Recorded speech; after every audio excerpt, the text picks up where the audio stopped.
Dito po sa Psalm 100, verse 2, ito po yung teksto po natin at tema natin ng ating fellowship.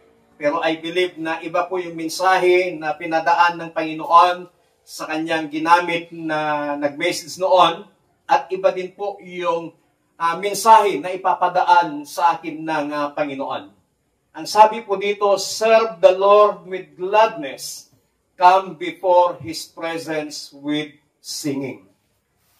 Ang tema ng mensahe po ng Panginoon sa gabing ito, yun po yung tema natin noong joint fellowship na serving God with gladness.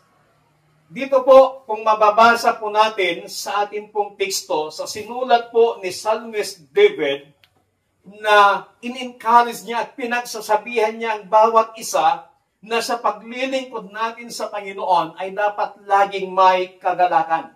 Sapagkat ang Diyos ay hindi po natutuwa sa paglilingkod na merong galit, merong puot, merong pag-iimbot sa kanyang puso.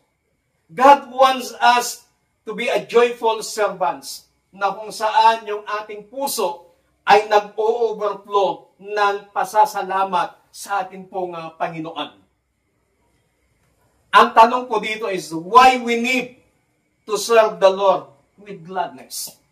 Bakit kailangan nating maglingkod sa Panginoon ng may kagalakan?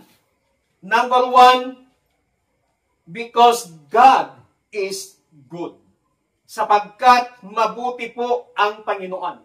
Dito sa ating teksto sa Psalm 100 verse 5, sinabi po dito, for the Lord is good, His mercy is everlasting. Na kapag naaalala po natin yung kabutihan ng Panginoon, kapag naaalala po natin yung pag-ibig ng Diyos, kapag naaalala po natin yung habag ng Panginoon sa atin, yung paglilingkod sa Panginoon ay kagalakan at hindi ito nagiging pabigat sa atin. Amen. Tingnan po natin, bago dumating si Bagyong Uwan, ang dami hong nanalangin sa Panginoon na kung maaari ay yung iba ilihis ng Diyos. Kaya tumuloy pa rin yung bagyo kasi iba yung panalangin, ilihis ng Panginoon. Pero sa mga susunod, kapag kayo'y nag-pray at humiling sa Panginoon na sinabi ng Pag-asa na may paparating na bagyo at napakalakas, huwag niyong ipanalangin na ilihis ng Panginoon yung bagyo. Ipanalangin natin na sa karagatan pa lamang ay matunaw na, malusaw na yung bagyo at hindi na maglandfall sa kalupaan. So yun dapat yung panalangin po natin. Kaya dito po, makikita natin na ang dami hong nag-pray, ang dami hong nanalangin sa Panginoon. Kaya kung tingnan po natin, dito sa Luzon, hindi po ganon kalaki. Hindi po ganon kalaki yung naging sira sa ating pong island dito sa Luzon. Dahil affected po ang northern at saka central Luzon. Although na napiktuhan tayo ng kawalan ng kuryente, sa amin nga, sa bahay namin, doon sa area namin, kagabi lang kami nagkaroon ng kuryente. Pero sa ibang mga barangay, sa ibang street doon sa amin, ito yung bahay namin, kapitbahay namin, meron lang silang kuryente. Sa amin, wala pa. Dahil iba po yung linya.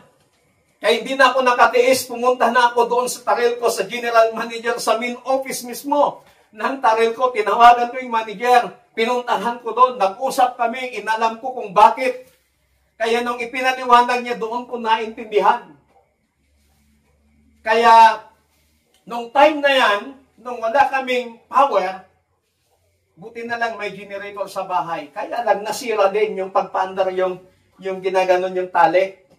Naputol din. Tamang-tama nung pagkaputol niya, hindi na namin nagamit nung gabing yan. Pero, kagabi, mga 9 o'clock ng gabi, biglang nagkaroon ng supply ng kuryente doon sa bahay. So, nakita po natin kung gaano kabuti po ang Panginoon. Amen. Nag-chat ako kay nanay, nag-chat ako kay Sister Vilma, nangungumusta dahil affected dito sa Pangasinan. Halos walang signal ang mga cellphone dito sa Pangasinan. Wala silang power. May ibang mga barangay, may ibang mga bayan pa dito sa Pangasinan na wala pa po mga supply ng kuryente dahil Pangasinan po ang isa sa mga pinakamalaking naapektuhan. Pero nakita po natin na hindi gaano kalaki. Why? Nagpapakita ng Diyos ay mabuti. Amen. Amen. Pero ako'y nalulungkot. Kaya hindi ako nakapagtiis, nag-post ako sa aking Facebook. Marami hong nanalangin na kung maaari ay lusawin ng Panginoon itong si Bagyong Uwan dahil sa sobrang lakas, super typhoon, mas malakas pa ito kay Undoy, yung bilis ng kanyang hangin. Marami hong natakot, maraming nangamba, maraming nagpray sa Panginoon. Pero nung tumugon ng Diyos sa panalangin, nalulungkot ako dahil ang sabi ng mga tao kay Sierra Madre na sila nagpapasalamat. Na kay Sierra Madre na sila nagpapasalamat na iniligtas daw tayo ng Sierra Madre. Nakakalungkot po yun. Sa Diyos tayo nagpasalamat, pero nung tumugon ng Diyos, ang credit, ang papuri napunta kay Sierra Madre. Instead na magpasalamat tayo doon sa Creator, kasi napakabuti yung Creator, pero yung papuri napunta sa creation. Mga kapatid, pinapakita lamang itong nagdaang bagyong ito na si Uwan na napakabuti po ang Panginoon. Mga patutuon na narinig natin kanina, si Nanay, itong bahay, natatakot, nangangamba, dahil baka pa rin yung bubong. Pero yung kabutihan ng Panginoon, binantayan niya, gwinardyahan niya yung kanyang mga anak at hindi niya pinabayaan. Amen. Amen. Isa kong pinsan na pastor dyan sa Alcala, nag-chat sa akin, Tingmayabon tilubong ko na. Apay manong, nalikab ti Yeromi. Dinno, takapilya, 5 nga yero. Kumusta kayo ngayon kita? Nasaya at kami awan tinasaktan. Isa sa mga pastora po natin, niliparan ng bubong yung bahay nila. Kaya sabi ko sa kanya, Pastora, ang importante, hindi kayo nasaktan. Material lang na bagay yung mga yan. Amen. Amen. Ang importante, yung katawad natin ay hindi po nasaktan. So doon nagpapakita na ang Panginoon ay napakabuti at ang Diyos ay napakabait. Amen. Amen. Palakpakan natin ang Panginoon. Kaya dapat maglingkod tayo ng may kagalakan sa Diyos because God is good. Wala po sigurong magsasabi, wala po sigurong tatayo dito sa harapan ng pulpitong ito na magsasabi sa atin na hindi mabuti ang Diyos. Lahat po siguro magsasabi na napakabuti po ang Panginoon. So gladness is the natural response to the goodness, to the kindness of our God. Kaya yung atin pong kagalakan, ito yung nagiging response natin sa kabutihan, ito yung nagiging response natin sa katapatan, ito yung nagiging response natin sa pag-ibig ng Diyos sa atin. Alam ko marami tayong mga pinagdadaanan sa buhay. Iba't iba tayo ng mga pagsubok na pinagdadaanan. Even me, meron akong pinagdadaanan. Pero salamat sa Panginoon sa kagalakan. Ang pinagdadaanan ko ngayon, hindi personal, but it is the ministry. Yung ministry na pinagkatiwala ng Panginoon. Hindi po basta-basta itong Luzon. Hindi po basta-basta itong pinagkatiwala ng Panginoon. Kaya sabi ko, Lord, tulungan mo ako. Sometimes, sa ating pagkatao, nakakaramdam din tayo ng pagod. Nakakaranas din po tayo ng pressure. But salamat sa Panginoon sa kagalakan na ibinibigay niya sa atin. Amen. Amen.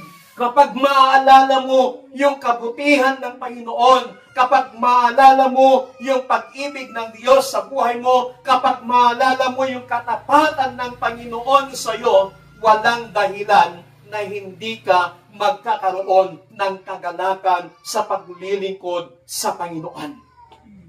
Kasi alam mo na tapat, alam mo na mabuti, alam mo na napakabait ng Diyos na pinaglilingkuran. At hindi lamang alam, kundi nararanasan po natin. Sino pong nakakaranas ng kabutihan ng Panginoon? Amen.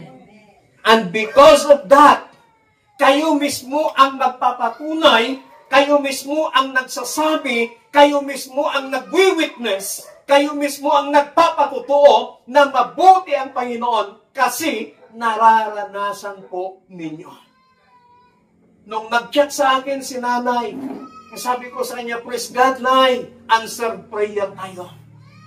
So doon pa lamang na tinugon o tumugon ng Panginoon sa iyong kahilingan, sa ating mga kahilingan, nagpapakita na ang Diyos ay mabuti sa buhay po natin. Pangalawa po na reason bakit kailangan nating maglingkod sa Panginoon ng may kagalakan, because serving God is privilege. We are serving the King of Kings. We are serving the coming King of Kings and the coming Lord of Lords. That's an honor. Na yung pinaglilingkuran po natin ay parating na hari ng mga hari at Panginoon ng mga Panginoon. Isa pong napakalaking honor para po sa atin yan. God doesn't need our service, but He invites us to partner with Him in His work. Gusto ng Panginoon na ikaw at ako ay makipagpartner sa gawain ng Panginoon. Hindi na po bababa ang Diyos dito sa lupa upang gawin yung kanyang gawain sapagkat ginawa na niya yung part niya. Kaya tayo naman na tinawag ng Diyos na naglilingkod sa Kanya ng may kagalakan, nagkakaroon tayo ngayon ng pribilehyo na makapaglingkod sa Kanya at salamat sa pribilehyo niya. Serving gladly shows we appreciate this privilege. Na yung pagpapakita po natin ng kagalakan habang tayo naglilingkod sa Panginoon, ipinapakita natin o ina-appreciate po natin, kinikilala po natin itong pribilehyo na ibinigay sa atin ng Panginoon. Sapagkat darating yung pagkakataon na tatanggalin na ng Diyos yung pribilehyo na makapaglingkod sa Kanyang tao. Pero salamat sa Panginoon dahil sa panahon natin ngayon, meron pa tayong pribilehyo na paglilingkod sa Panginoon. Kaya habang ikaw ay naglilingkod sa Diyos, maglingkod tayo ng may kagalakan because ang paglilingkod natin sa Diyos ay isang pribilehyo na ibinigay sa atin na Panginoon. Palakpakan natin ang Diyos. Na yung pinaglilingkuran po natin, hindi tao. Yung pinaglilingkuran po natin ay hindi isang normal na hari, but yung pinaglilingkuran po natin. Ang sabi ng Biblia, He is the coming King of Kings, hari ng mga hari at Panginoon ng mga Panginoon. Kaya dapat lamang na ang magkaroon tayo ng kagalakan kasi yung pinaglilingkuran po natin, coming Kings of Kings and Lord of Lords. So we must serving God with gladness. Alam ko, may mga personal kayong problema. May mga problema sa pamilya. That's normal as a human. But lagi mong isipin na ang Diyos ay mabuti. Ang Diyos ay tapat. Ang Diyos ay mapagmahal. Kaya magkaroon tayo ng kagalakan sa paglilingkod sa Panginoon. Yung kagalakan yan yung response po natin sa katapatan, kabutihan at pagmamahal sa atin ng Panginoon. Di ba kapag ang tao nagpakita ng kabaitan sa iyo, di ba ang tao kapag nagpakita siya ng pagtulong sa iyo, ina-appreciate mo, kinikilala mo yon, nagkakaroon, ay salamat, salamat. Halos hindi mapatid-patid yung pasasalamat mo dahil doon sa act, doon sa kindness na ginawa niya sa iyo. Di mas lalo sa Panginoon na magkaroon ka ng kagalatan na paglilingkuran ng Panginoon. Kasi kahit hindi tayo karapat-dapat, binigyan niya tayo ng Panginoon ng pribilehyo para mapaglingkuran natin siya. Kahit tayo'y makasalanan, inabot tayo ng Panginoon, yung King of Kings, yung Lord of Lords ang bumaba dito sa lupa para ikaw at ako ay kanyang abutin mula doon sa pagkakalugmok ng kasalanan. Then, kailangan magpasalamat tayo sa Panginoon at paglingkuran natin siya ng may kagalakan. Tayo pong lahat ay tumayo. Nais ng Panginoon ng bawat isa po sa atin. Huwag maging pabigat yung ating paglilingkod sa Diyos. Nais ng Panginoon na yung paglilingkod natin sa Kanya ay yung hindi ka napipilitan na maglingkod sa Kanya. Maglingkod ka ng may kagalakan. Anong sabi ni Psalmist David? I was glad when they said unto me, O let us go into the house of the Lord. Itilokano po na ni David, maragsakan at inimpagada kanyak, ngayon tayon mapantay yunag, tibalay ti apo nga pagdaydayawan. Amen. Amen. Magpasalamat tayo kapag may nag-invite. Magpasalamat tayo kapag may nagyaya sa atin na tara, worship tayo sa Panginoon. Hindi sabihin natin, sige, saka na lang, busy pa ako, sa susunod na lang. Pero habang merong nag-i-invite sa atin, magpasalamat tayo. Kaya ang sabi ni David, I was glad when they said unto me, O let us go into the house of the Lord forever. Kapatid, sa gabing ito, God wants us